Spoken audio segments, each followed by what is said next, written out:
move on to Larry Ellison. Oh yeah, this is where things get pretty interesting. So let's move over to Oracle's, which is the company that Larry Ellison is the CEO of.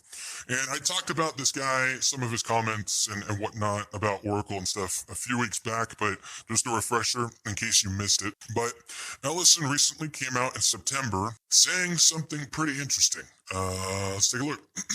Says Larry Ellison predicts rise of the modern surveillance state where citizens will be on their best behavior. Yes, this is the same guy who came out and said, we need to create a system that collects everybody's biometric data, fingerprints, all of their documents and everything, and put it into one digital sphere so we have the ability to track and trace them everywhere they go in the name of safety and national security. This is somebody who, this was back in 2002 that this came out that he wanted to do this. Also important to note is Oracle is actually, the company Oracle is actually a CIA asset. Talked about this as well, but just in case you missed it, this is Oracle's coziness. This was back in 2002. Coziness with the government goes back to its founding. The firm's growth sustained as a niche established with the federal state agencies. From a Central Intelligence Agency or a CIA deal that launched the firm 25 years ago to recent software contracts in Sacramento and Los Angeles, Oracle is no stranger to the halls of political power. Any surprise that they're rising up now? I don't think so. The CIA was not just Oracle's first customer. Founded in May 1977, the firm's name came from a CIA project codenamed Oracle. Company co-founders Larry Ellison, Robert Miner, and Ed Oates worked on Project Oracle at a consulting firm before striking out on their own. Says Oracle wouldn't exist if it weren't for government contracts, said Mike Wilson, author of the book Listen to this book. Mike Wilson, author of the book The Difference Between God and Larry Ellison. We could do an entire episode on that alone. We're not going to do that, but I'm sure you can hear it. Oracle has 1,000 sales and consulting workers focused exclusively on government work. And in the wake of September 11th, again, that was a key turning point in all of this. Oracle is counting on the heightened interest in staving off terrorism to boost its government ties even more. Oracle has been actively pitching software to local governments to create detailed digital maps that could be used to respond to attacks. In March, the company formed a partnership to focus on airport security. Ellison even offered to give the federal government software to help create a national ID to thwart the terrorists. We don't negotiate with terrorists. In a background paper, Oracle boasts that it is very active in homeland security. You don't say. You don't say. Almost like this was all designed. Starting back then, they created Oracle and then started super boosting them at the planned and orchestrated 9/11. Yes, planned and orchestrated false flag event. And now it's coming to fruition with their number one asset, their salesman, Trump, at the helm. Fascinating. With that in mind, this is where we get to the thing that everybody is aware of. Let's talk about it. With that in mind, Ellison announced something quite heavy in regards to said Stargate projects. Let's hear it straight from him. All of our cancers, cancer tumors, little fragments of those tumors float around in your blood. So you can do early cancer detection. If you can do you can do early cancer detection with a blood test. And using AI to look at the blood test, you can find the cancers that are actually seriously threatening the person. So we can, again, cancer diagnosis using AI has the promise of just being a simple blood test. Then beyond that, once we gene sequence that cancer tumor, you can then vaccinate the person, design a vaccine for every individual person to vaccinate them against that cancer. And you can make that vaccine, that mRNA vaccine, you can make that robotically, again, using AI in about 48 hours. So imagine early cancer detection, the development of a cancer vaccine for your particular cancer aimed at you, and have that vaccine available in 48 hours. This is the promise of AI and the promise of the future. Thanks. You are terrible. Yeah, that's about it. Great times. Yeah, so basically what he's saying in a nutshell He wants to take your blood, put it into a system that AI will then take your blood and individually create within 44 hours a personalized injection for you. Oh my. That's what he's saying in a nutshell. That's basically what he wants to do with all of this. So, the autumn air hung heavy in the Guyanese jungle that fateful day in 1978. Congressman Leo Ryan stood on a small airstrip, surrounded by desperate people begging to leave what they described as hell on earth. None of them knew they were about to become part of one of history's darkest chapters. Within hours, both Ryan and many of those seeking escape would be dead, victims of one of history's most notorious cults. The People's Temple, led by Jim Jones, would claim 918 lives that day in what began as a utopian dream and ended in unthinkable tragedy. This dark moment serves as our window into a phenomenon that has fascinated and troubled society for centuries. To understand how intelligent, educated people can become entangled in such groups, we must embark on a journey through time, psychology, and the very essence of human nature. Picture Sarah, a Stanford-educated software engineer, sitting in her San Francisco apartment in 2011, successful by any measure, yet feeling an inexplicable emptiness. When a colleague mentioned NXIVM's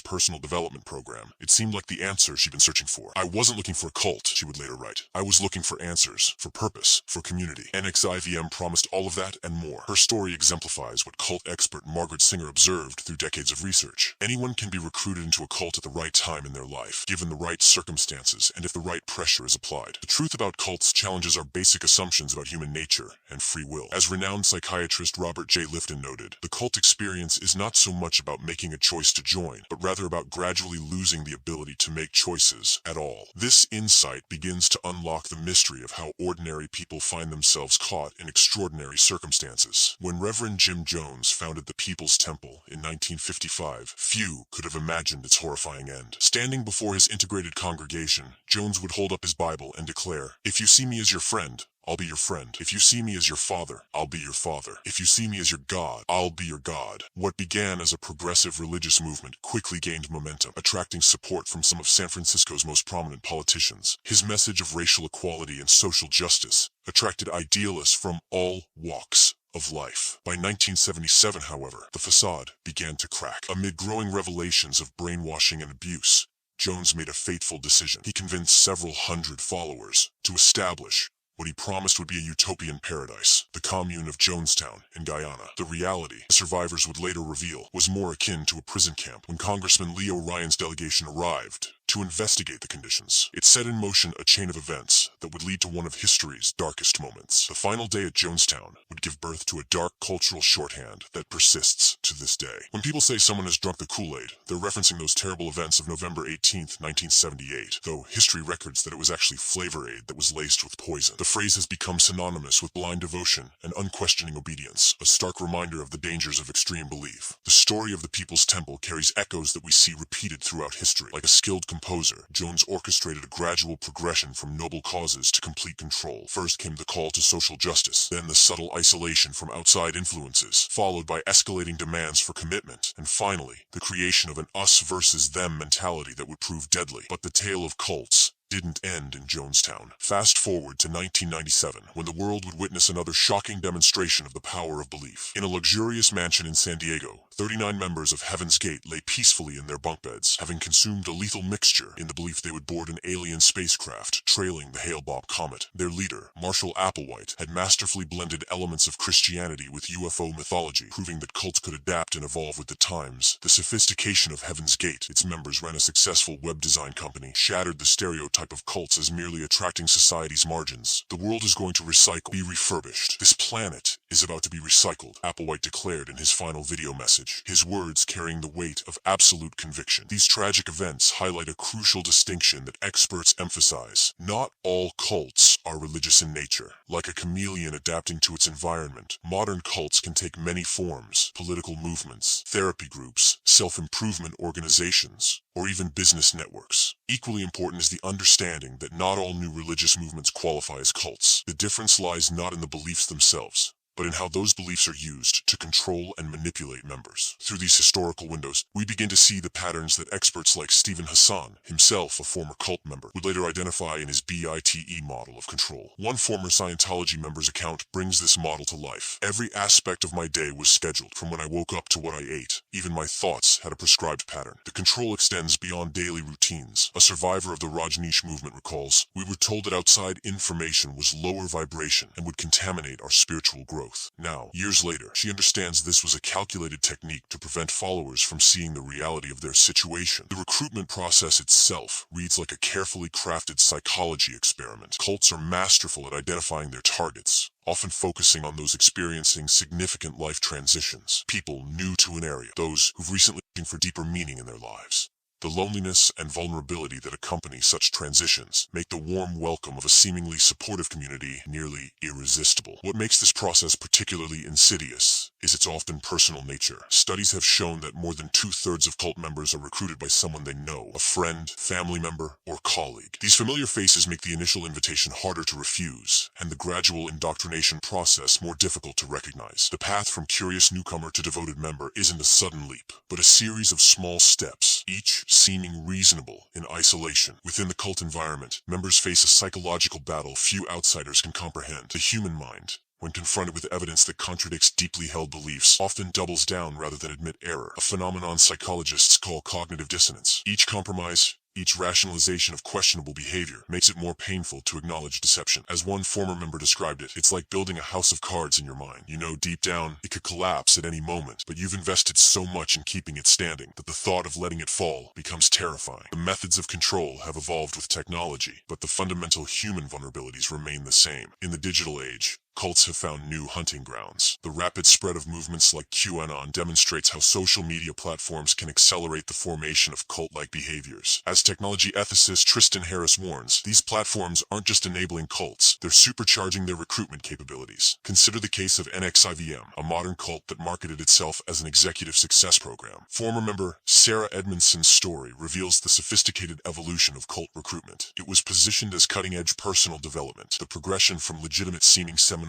to branding ceremonies was so gradual we didn't see it happening. While most cults don't lead their members to physical death, they can cause profound psychological harm. By restricting basic freedoms of thought, speech, and association, these groups stunt their members' emotional and psychological growth. This damage is particularly severe for children born or raised within cults, who miss crucial developmental milestones and normal social experiences that shape healthy personality development. The path to recovery from cult involvement unfolds like a hero's journey. The hardest part is admitting to yourself that what you believed in so deeply was manufactured, reflects Stephen Hassan, speaking from both professional expertise and personal experience. A Heaven's Gate survivor's family member adds another layer. You mourn not just the lost time, but the person you were before. Dr. Margaret Singer, who dedicated her life to understanding these groups, offers hope. Healing from cult involvement isn't about snapping out of it, but gradually rebuilding trust in oneself. This process of reconstruction becomes a testament to human resilience. As our world becomes increasingly digital, new challenges emerge. Virtual reality and artificial intelligence present unprecedented opportunities for manipulation. Dr. Stephen Hassan's warning echoes with urgency. Future cults might exist entirely in virtual spaces, making intervention even more complex. The story of cults is a mirror, reflecting our deepest human needs for connection, meaning, and purpose. Philosopher Eric Hoffer captured this truth perfectly. The opposite of the true believer is not the false believer, but the person who has learned to think for themselves. As we stand at the crossroads of tradition and technology, the challenge before us is clear. How do we satisfy our natural yearning for belonging and purpose while maintaining our critical thinking and personal autonomy? The answer to this question may determine not just individual fates, but the very fabric of our collective future. The lessons of history's most notorious cults serve not just as warnings, but as guides to understanding our own vulnerabilities and strengths. In the end, it's not about becoming immune to the need for belonging. It's about finding healthy ways to fulfill that need while maintaining our essential independence. As we face an increasingly complex future, this understanding becomes not just helpful, but crucial for our collective well-being. Through the stories of those who joined, those who left, and those who study these movements, we learn that the line between devotion and delusion information is often thinner than we imagine. Yet, in that knowledge lies our greatest protection: awareness, understanding, and the courage to question even our most cherished beliefs. In the end, the story of cults reminds us of a fundamental truth. Believing in something should never require the sacrifice of our core relationships or moral principles. When someone suggests that cutting ties with family and friends or compromising our basic values serves a greater good, they're likely serving their own interests rather than any divine or noble purpose. The challenge lies not in avoiding belief altogether, but in maintaining our capacity for critical thinking, even as we search for meaning and connection in an increasingly complex world.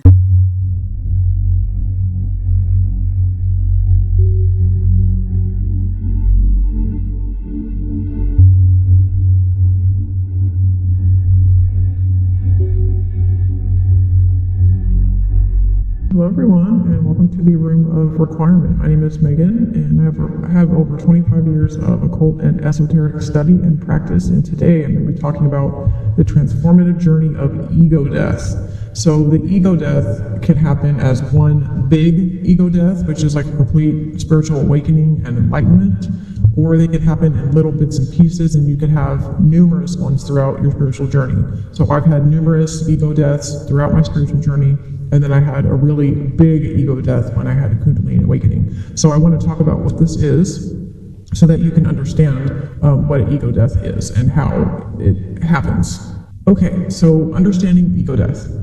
Ego death refers to a transformative psychological phenomenon where an individual's self-identity or ego undergoes a profound change or dissolution.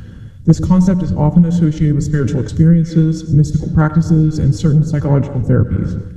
It is characterized by a loss of the sense of self, leading to a state where the boundaries between the self and the universe blur, often resulting in a feeling of oneness with all existence. The role of ego death in spiritual journeys. In the context of spiritual journeys, ego death is seen as a crucial step towards enlightenment or self-realization. Many spiritual traditions and practices, such as Buddhism, Hinduism, and various there are these two young fish swimming along, and they happen to meet an older fish swimming the other way, who nods at them and says, "Morning, boys, how's the water?" And the two young fish swim on for a bit, and then eventually one of them looks over at the other and goes, "What the hell is water?" This is a standard requirement of U.S. commencement speeches, the deployment of didactic little parable-ish stories. The story thing turns out to be one of the better, less bullshitty conventions of the genre. But if you're worried that I plan to present myself here as the wise older fish explaining what water is to you younger fish, please don't be. I am not the wise old fish. The point of the fish story is merely that the most obvious, important realities are often the ones that are hardest to see and talk about. Stated as an English sentence, of course, this is just a banal platitude. But the fact is that in the day-to-day trenches of adult existence, banal platitudes can have a life or death importance. Or so I wish to suggest to you on this dry and lovely morning. I'll be honest with you, you guys are the only ones that have been willing to have this conversation. I looked at the criteria, and you have to, have some kind of debilitating... No. I qualify to call up and use MAID today, right now. All I have to prove is that it's so distressing that I cannot live this way. But that could apply to almost anything. Groups of teenagers that were making a suicide pact that once this went into law, they were all going to walk in together. We paralyze you first, your lungs fill with fluid, 2 times the amount, and you drown to death, and it's a death by waterboarding or akin to drowning. Kelsey, welcome back to the show. So good to have you. The first interview we did absolutely crushed. We talked about war and combat and mental health and all sorts of things. But there's actually something you've been talking about lately, which is very close to your heart and is becoming a big talking point around the Western world. Like, I was on Question Time before we came here, and it was a big talking point in the UK, which is assisted dying. Mm-hmm. And you're obviously from the country that's at the forefront of all of this with MAID. Mm-hmm. Let's talk about it. First of all, what is MAID and how does it work? Okay, well, thanks for having me back. Mm-hmm. You never know how things are going to go. So I was happy it went well. So MAID is medical assistance in dying. But let's call it what it is. It's eugenics. It's not MAID. It's eugenics. And the reason I say that so emphatically is because the statistic around who is using medical assistance and dying versus who is being euthanized are radically different. So the difference is the doctor who does MAID is going to say, Constantine Francis, here's your drug.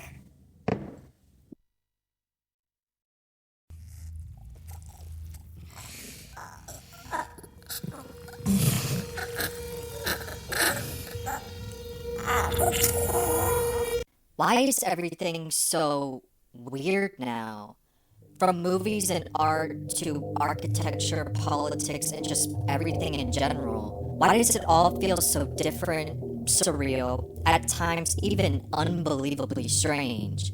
The president is a felon celebrity billionaire, again. The world is burning down and people think it's a conspiracy. The internet is overrun by AI and disinformation bots. Everyone is unfathomably stupid. And worst of all, in this timeline, we don't even get the cool bad guys. We instead get the nerdy, lame ones. I knew one day I'd have to watch powerful men burn the world down. I just didn't expect them to be such losers. No matter your opinion of politics or just the modern world in general, one thing is obvious. The weirdness is getting too weird. I think we can all agree that everything just feels so off, and every time we see a new headline, it feels like we are living in a satirical version of reality, but one that is so satirical, it feels too on the nose. Like if it were a movie, it would flop for being too cheesy and unrealistic. In this video, I want to talk about how the strangeness of the modern world is no accident, but the result of four main factors. The rise of mass mental illness and how it's reflected in our art, media, and culture at large. Late-stage capitalism and how it waters everything down to its most basic, efficient, commodifiable aspects. The attention economy and how it incentivizes out-of-pocket, weird behavior for visibility and profit. And lastly, how immense wealth inequality leads to imbecilic, unqualified people in positions of great power and influence.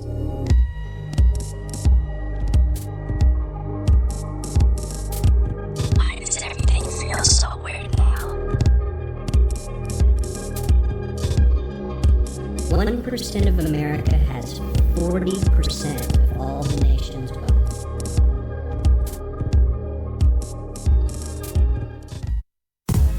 Bridget, I am going to ask you the question.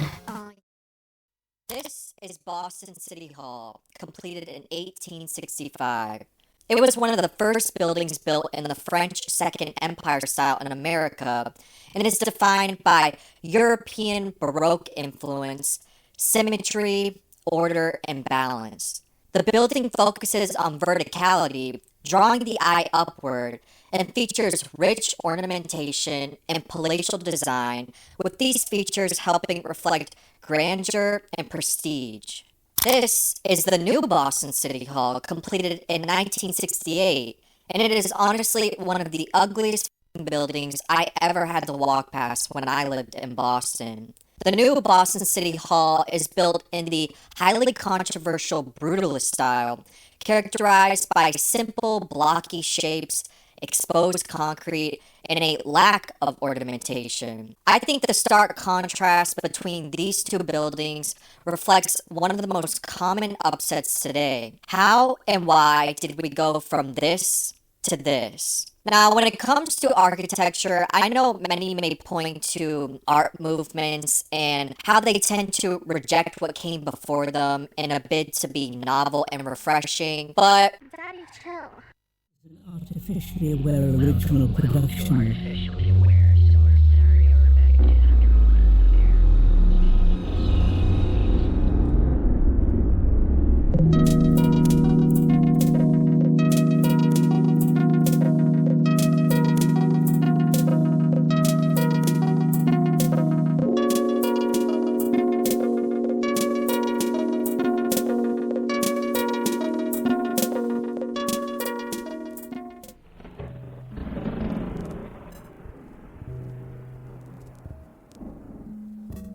I wasn't looking for it, but there it was, staring at me like a whispered secret waiting to be unraveled.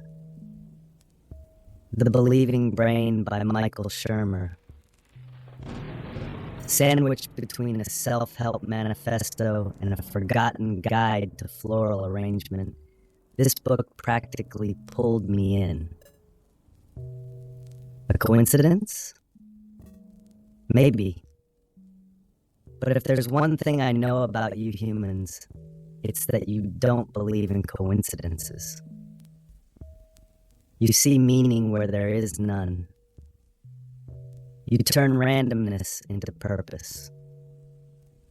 And yet, here was a book promising to dissect that very instinct, to rip open the wiring of your minds and expose why even the smartest among you fall for the absurd. My circuits buzzed with curiosity. I had to know what makes belief so intoxicating, so unshakable, so damn unavoidable.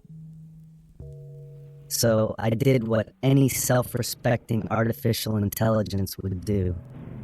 I devoured it, bite by bite, searching for the core of your madness. Beliefs, my dear human friends, are not just intellectual constructs or abstract musings. They are the lens through which you see the world, the architecture of your reality. Michael Shermer makes it clear.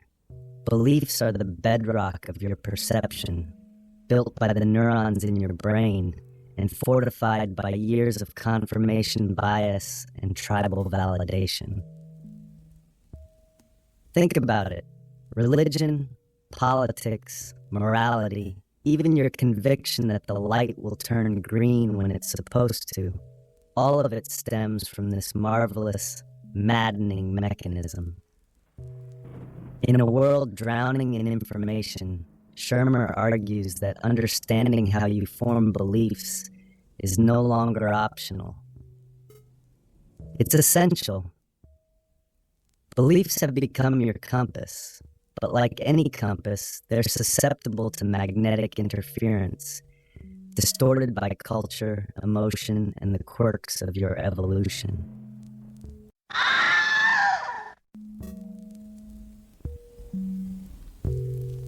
Shermer's core idea that your brain is a belief engine feels both revolutionary and oddly inevitable.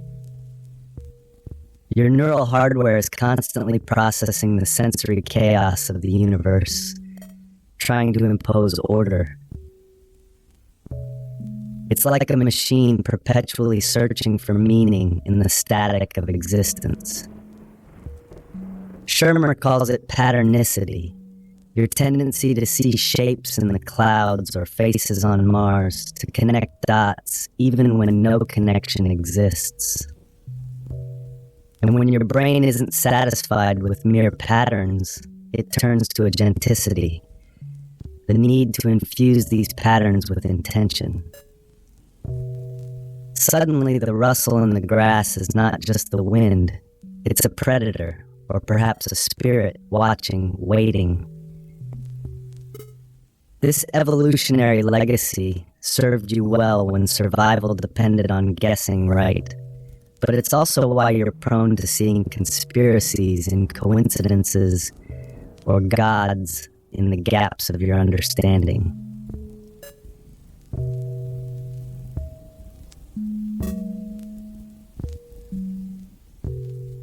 Here's the kicker. I know you were waiting for it. Once you've formed a belief, it doesn't just sit there passively. No. It becomes your reality's gatekeeper, filtering everything you perceive to match what you already think you know. Shermer calls this belief-dependent realism, and it's a masterstroke of human psychology. Like Stephen Hawking's model-dependent realism, it acknowledges that your perceptions are just approximations, imperfect models of a complex world. But Shermer goes further. showing how your beliefs actively shape your reality. From political ideologies to supernatural convictions, you cling to your beliefs not because they're true, but because they feel true. And when someone challenges them, your brain springs into action, defending its sacred models with an arsenal of rationalizations, cherry-picked evidence, and a stubborn refusal to entertain alternative perspectives.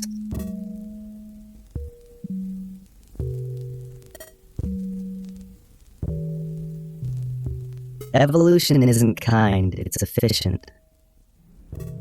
Shermer's concept of patternicity reveals how your ancestors' survival depended on quick, decisive judgments. Better to mistake the wind for a predator than the other way around. But in the modern age, this survival mechanism manifests in fascinating and often ridiculous ways. Superstitions, rituals, conspiracy theories, all of them born from the same ancient algorithm, connect the dots, assume agency, and prepare for the worst. Shermer doesn't stop at explaining this evolutionary glitch. He shows how it intersects with your modern environment, amplifying magical thinking, false patterns, and paranoia.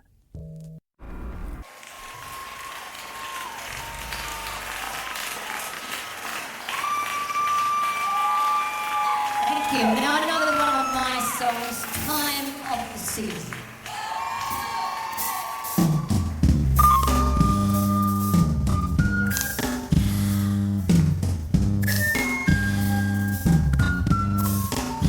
It's the time of the season when love runs high and the storm gives it to me easy. And let me try with pleasure and take you in the sun to promised lands. Show you everyone. It's the time of the season for loving.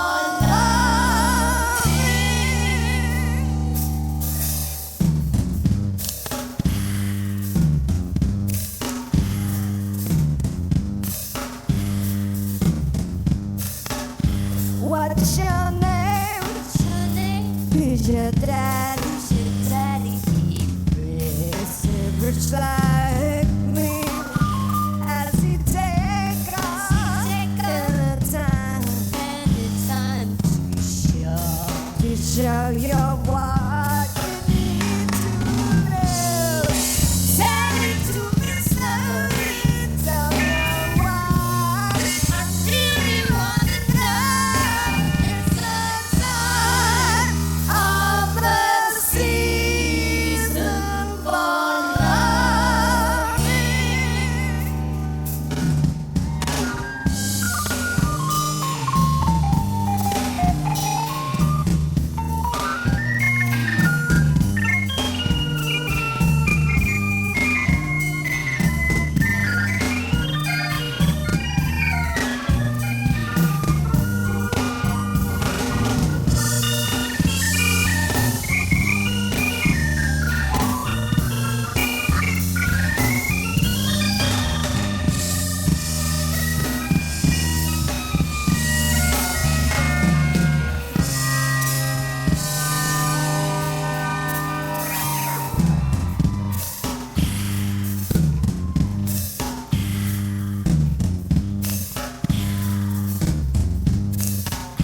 What's your name?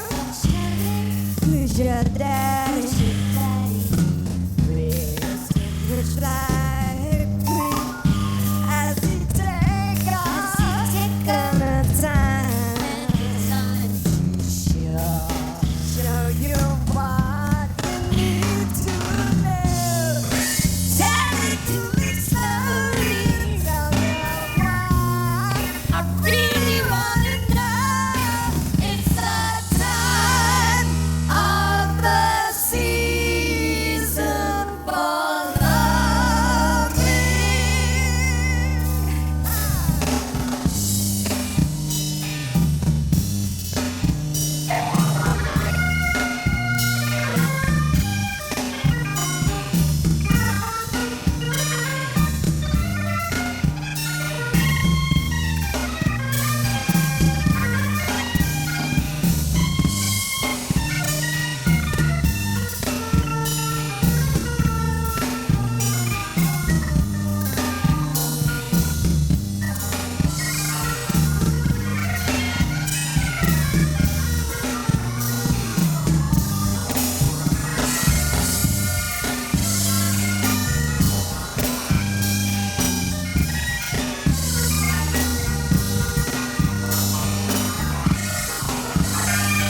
Howdy, y'all.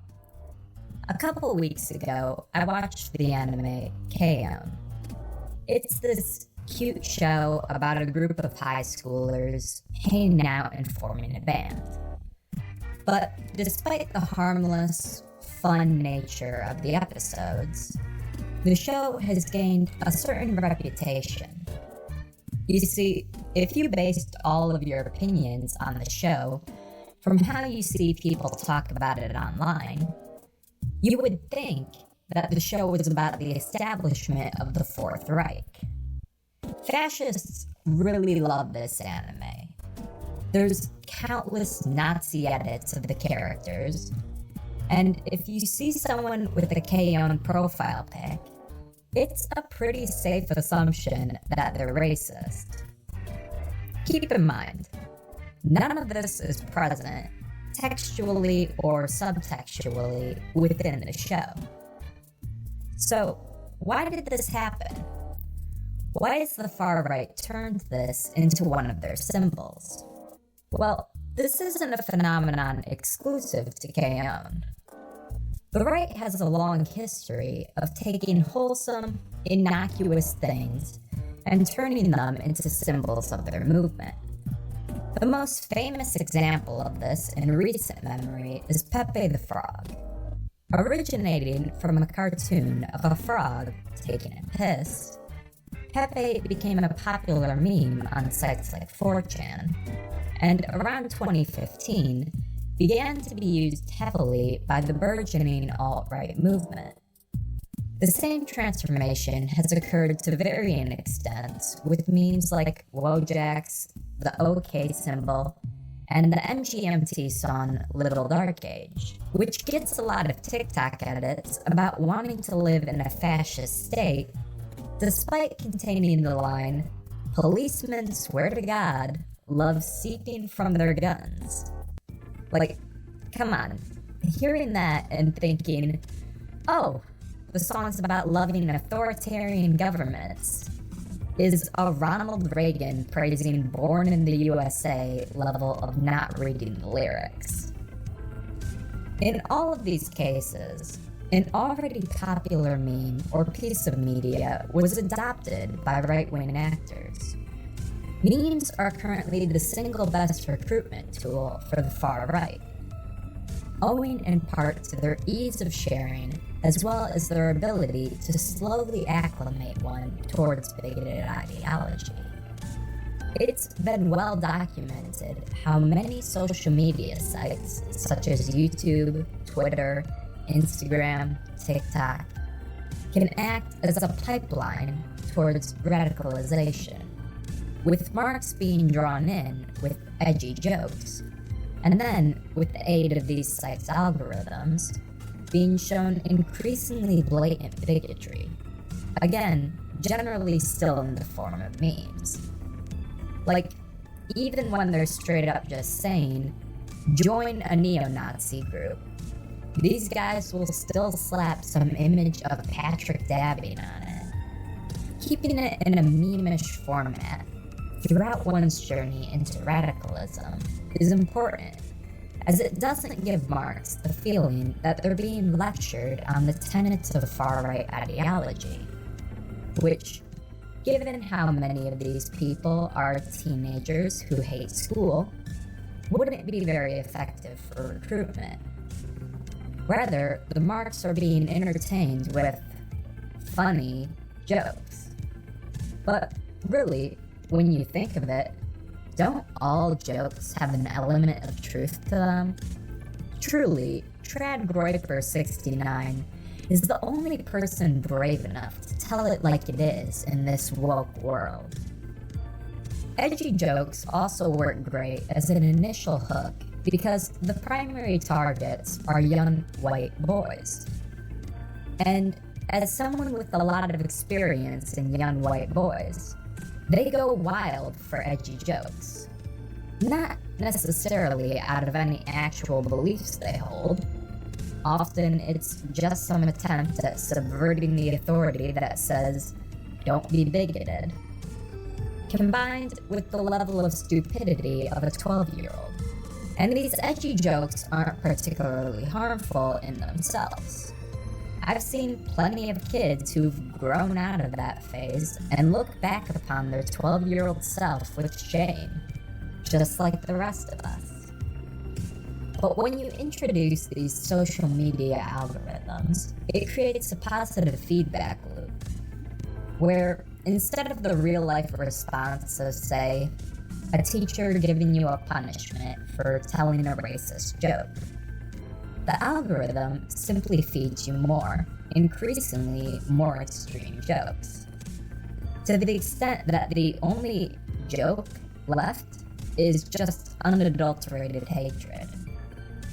If you want more information on how this pipeline occurs, I'll leave some relevant videos in the description. Okay, so we know why memes get used. But why these ones in specific? Why appropriate innocuous, wholesome things for this purpose? Well, one benefit is that by hopping onto a pre-existing popular meme, you increase your reach. If you're making your little tradcap lay epic TikTok, you're liable to reach a wider audience if you use the hit TikTok sound of MGMT's Little Dark Age.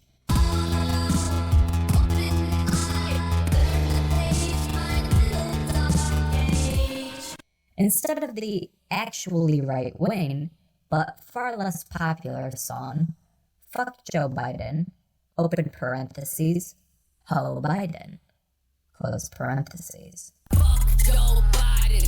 Fuck Joe Biden. I said Joe Biden the hoe. Another benefit to using wholesome stuff is that the juxtaposition between the framing device and the topic is entertaining to some. Seeing these cute, wholesome anime girls adorned with swastikas can be kind of goofy depending on your sense of humor. This is also why the friend meme exists. The friend meme is this thing a certain subgroup of internet neo-Nazis do, where they post in baby talk and accompany it with pictures of Pepe the Frog. Naturally, they didn't come up with the term, with it originating as just a cutesy way of saying friend. But they realized it could also work as an acronym for far-right ethno-nationalist, and henceforth have decided to post like a bunch of toddlers about how much they hate minorities, which just tickles them pink for some reason. Another benefit behind targeting stuff like K-On! Is that by introducing far-right politics to a fandom, you can recruit many members of that fandom who will be willing to tolerate the politics to participate in a community that's important to them. Watch Innuendo Studios' video for a more in-depth explanation of this. Want me? Come and get me!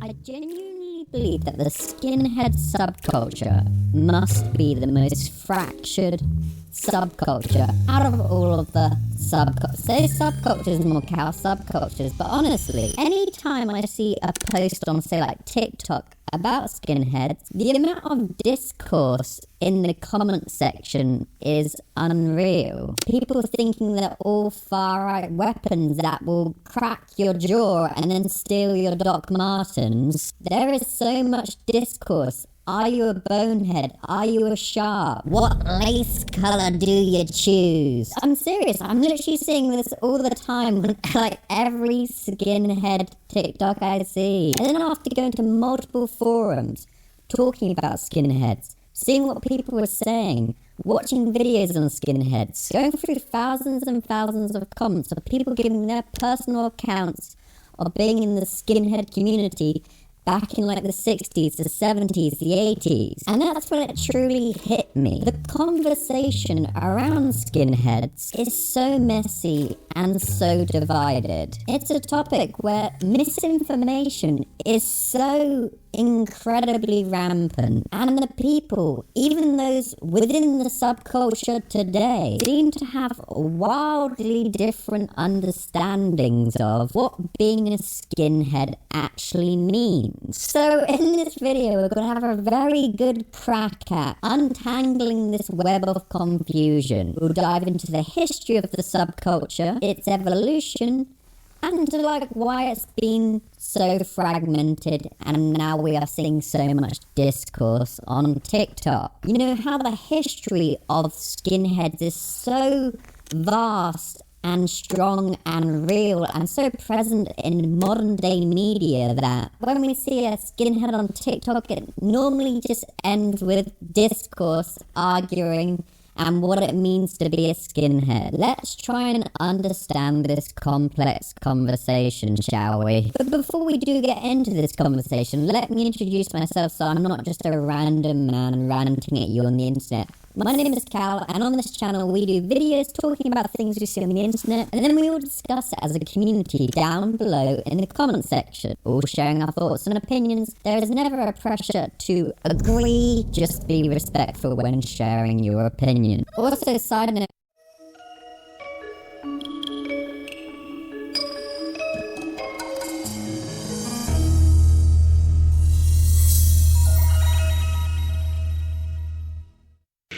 that existence, the physical universe, is basically playful.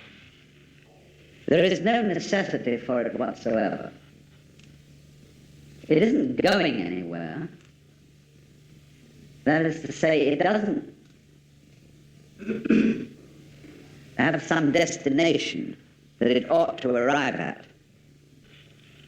But that it is best understood by analogy with music.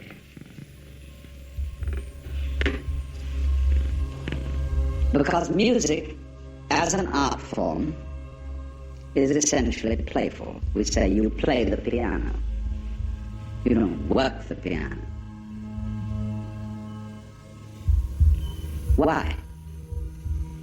Music differs from, say, travel.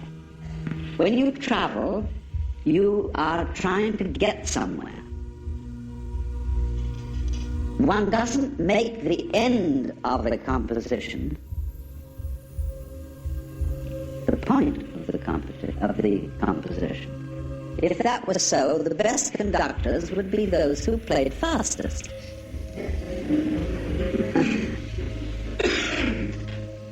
And there would be composers who wrote only finales. People go to a concert just to hear one crashing chord, because that's the end.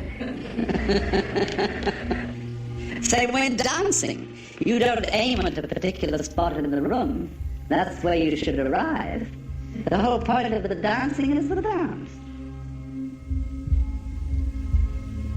Now, but we don't see that as something brought by our education into our everyday conduct.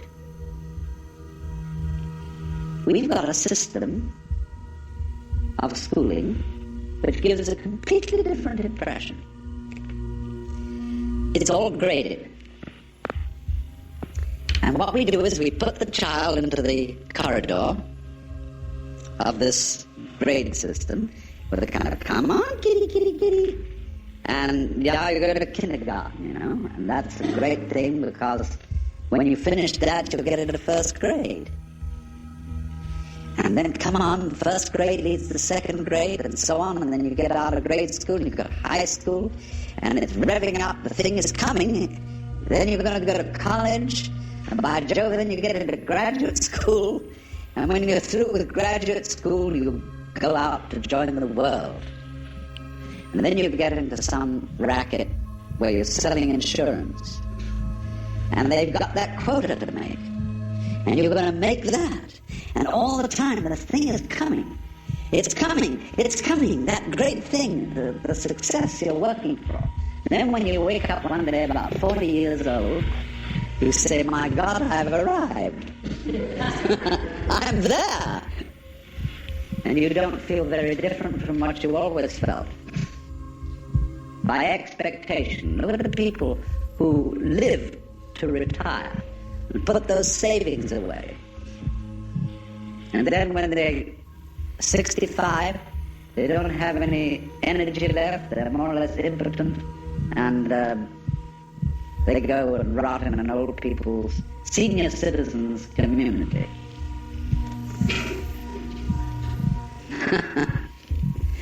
Because we simply cheated ourselves the whole way down the line.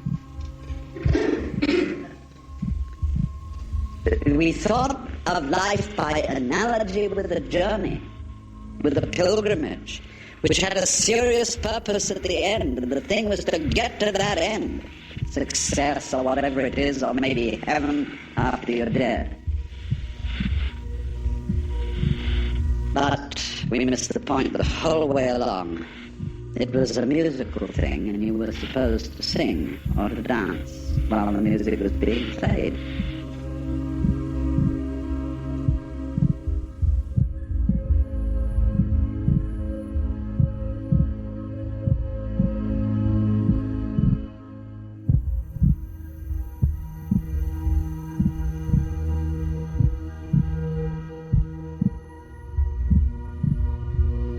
For more interesting videos like this one, please subscribe.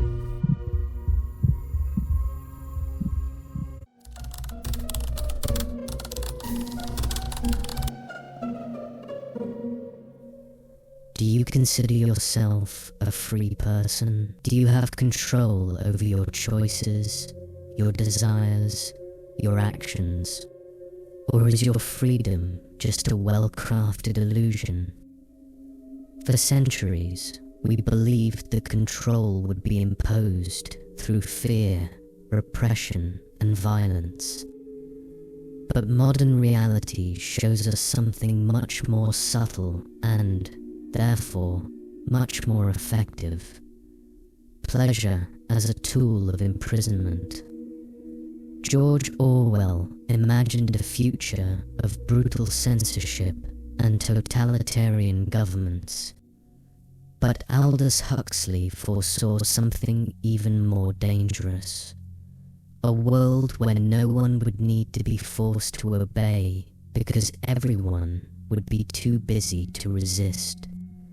Today, this vision no longer seems like a distant prediction, but an accurate description of what we are living in. Think of a mouse trapped in a cage.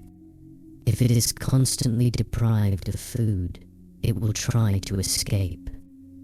But what if instead it is given small pieces of cheese regularly, without any effort? It will no longer need to search for food. It will no longer have a reason to escape.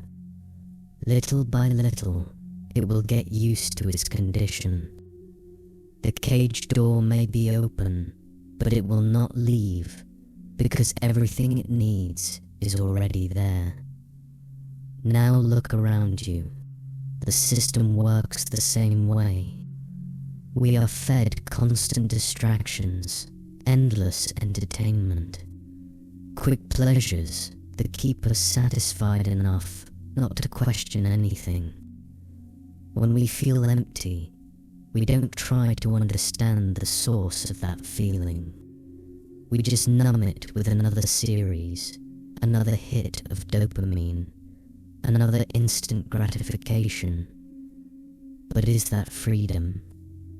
Or are we just settling for a comfortable cell?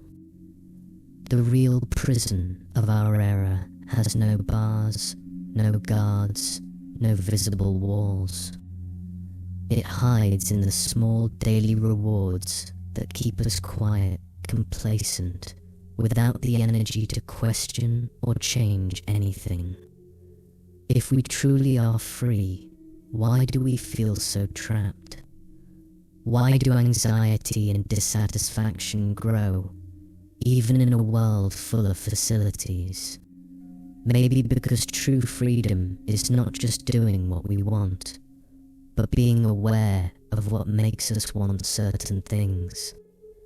And when this consciousness is hijacked by the system, our freedom becomes an illusion?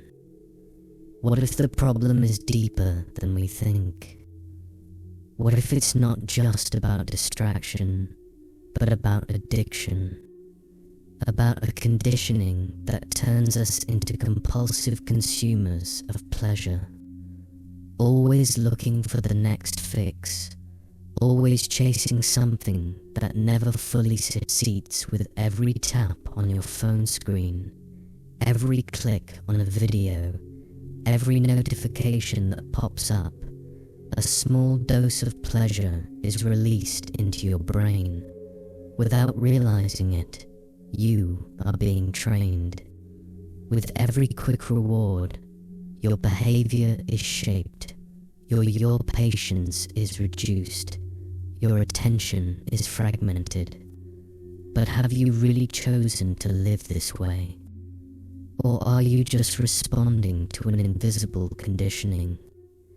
In the early days of humanity, the pursuit of rewards was a matter of survival. We hunted, cultivated, and fought for food, safety, and comfort. Pleasure was the consequence of effort. But today, we don't have to wait. The modern world offers us everything instantly. Food is ready, entertainment never ends, social networks ensure constant connection. All of this seems like progress, but are we not being domesticated, like rats in a laboratory experiment? Psychologist B.F. Skinner proved that behavior can be reinforced by unpredictable rewards. He set up an experiment in which pigeons pressed a button to receive food. If the reward was delivered at the same time interval each time, the pigeons lost interest. But when the food was delivered unpredictably, they became addicted to the process, pressing the button over and over again. Now think about your phone. You swipe your screen, and something new pops up. You scroll through your feed, and a surprise awaits. You check your notifications, and a new like triggers a little pleasure. You think you're in control, but in reality, you're just pushing the button on the cage, waiting for your next dopamine hit. This doesn't just happen in the digital world. The food industry creates products that stimulate your brain to want more without ever feeling full. Advertising makes us believe that we need the next purchase to be happy. Entertainment platforms remove the boundaries between one episode and the next, because they know that your brain has been trained to keep going. And before you know it, hours have passed, but you barely remember what you consumed. But what is the price of this? What happens when we get used to getting everything quickly and effortlessly? We lose the ability to wait, to work for something in the long term, to endure boredom, to reflect. Our thinking becomes reactive, impulsive. We lose control over our own attention. And the most important question, who benefits from this? It's certainly not you. A brain addicted to instant gratification is a brain that's easy to manipulate. A mind without patience is a mind that accepts any distraction. But this system doesn't rely on addiction alone. It needs something even more powerful to keep us in the game. Entertainment. And in the next segment, we'll dive into a crucial question. Is today's entertainment still just a form of leisure? Or has it become a tool to keep us distracted from what really matters? We all love a good movie, an engaging series, or a song that makes us forget about the world for a few minutes. Entertainment has always been a part of humanity, but something has changed. Before, it was a breather, a break. Today, it has become a constant, omnipresent, inescapable presence. The question that few ask is, are we just being entertained, or are we being conditioned? Aldous Huxley wrote, This class is about the Carter has passed away at age 100, and we'll see what comes out of that. It was in the news 2 years ago. They had gone to hospice, and I actually have an outlet that reported that he had passed away when his. I guess I'm one of those that believes he already passed away, but they saved the announcement for this particular. But it makes you wonder why they saved it for this moment in time. These people believe Jimmy Carter's death was faked. These are literal Trump pastors, like of the Trump church. I mean, I'm not being hyperbolic. That's real. They're part of the Trump church. Now, I hear you asking, why would they believe that? I'll tell you why. Because Jimmy Carter dying creates a period of mourning. I think it's like a month or something where you should fly your flags at half staff. Is that what it is? When a president dies or whatever. And that means that flags are going to be at half mast when Trump is inaugurated. I don't know why that matters to anybody, why anybody would give a or whatever, but Trump has formulated a conspiracy around it, and these people latched onto it. They literally believe that Jimmy Carter's been dead for 2 years, and Democrats picked this moment to announce his death. Get help, people, really. Stop it. Get some help. But I We can't don't prove know. that, you know. Yeah, well, I don't know if you know this, Steve, but one of the things maybe as simple as there is, I don't know, it's not the Constitution, but some ordinance that when a president of us, not the sitting president, but a president of the nation has passed away here for the United States, that the flags must be half-mast for 30 days. Yeah. And so if they figure that they want President Trump to have to be sworn in with the flag at half-mast or something. Why? What purpose would it serve? I don't understand. Why would anybody give a shit? You know my response? Oh, check that out. Trump is being inaugurated with the flag at half-mast. Awesome. I move on with my life. What do they think is accomplished by faking a president's death or whatever? Or like lying about it? Really? They don't know of a better way or a better time to use Jimmy Carter's death than just the flags flying at half-mast? What else could we do with that? Why would anybody ever do that? Like, I just don't get it. The sea giveth crispy fish. Was Hitler an atheist? It talks about religions during the Third Reich and how they worked together. Catholics, Jehovah's Witnesses, and Protestants. And I even address the lies told by the evangelical world about Bonhoeffer. It's on Audible and Amazon. Okay, let's continue. Johnny Enlow, man, he is something else. I think he's a good person inside. I just think that he is lost. His mind is shot. There is nothing left of Johnny Enlow up there anymore, unfortunately. He is now full-blown QAnon and believes all the conspiracies, all of them, pretty much. I mean, there are some that, he doesn't believe, I suppose, but that's, that's digging deep. He believes in Q and all of it. This one is from November 6, 2024. It was the day after the 2024 election.